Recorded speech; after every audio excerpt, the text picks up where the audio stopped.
এই রানীরহাট, রাঙ্গুনিয়া রানীরহাটে দেখেন এখানে আলমের চা বাগান, এখানে এখানে এত বড় বাঁশগুলো উৎপন্ন হয়। আপনার না দেখে থাকলে কিন্তু আজকে না দেখতে থাকলে কিন্তু এগুলো দেখুন কত বড় বড় বাঁশ, কিন্তু এখানে আশেপাশে অনেক বাঁশ রয়েছে কিন্তু ছোট ছোট বাঁশ, এগুলো প্রচুর বড় বড় বাঁশ।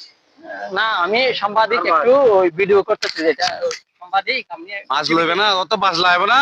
না টিভিতে অরিজিনাল বাগান তো খাটিয়ে রাখি দি মাছ, আমার মাছ লাগবে না, আমি ওই টিভিতে দেখাবো আপনাদের বড় বড় মাছ, এগুলো টিভিতে দেখাবো। টিভি আছে না, টিভিতে এগুলো দেখাবো। এদেশে তো এই বড় বড় মাছ স্পেশাল। কোথায় কোথায় হয় জন্ম, কোথায় হয় এগুলো? এগুলো জন্ম কোথায় হয়? দেখা দেবে, দেখা কুমিল্লা দেবে বোধ। না না আমি বলতেছি এগুলো এখানে ওই উঠে দেয় বড় বড় মাছ, তার আছে না মাছ, এগুলো কোথায় হয়? 2000 টিয়া, 2000 টিয়া। বন্ধুরা উনি মনে হয় একটু কানে কম শুনে, বদির মনে হয় আমি যেগুলো বলতেছি কিন্তু উনি এগুলো শুনতেছে না, কিন্তু এগুলো বাস মনে হয় ওনার বাস হতে পারে।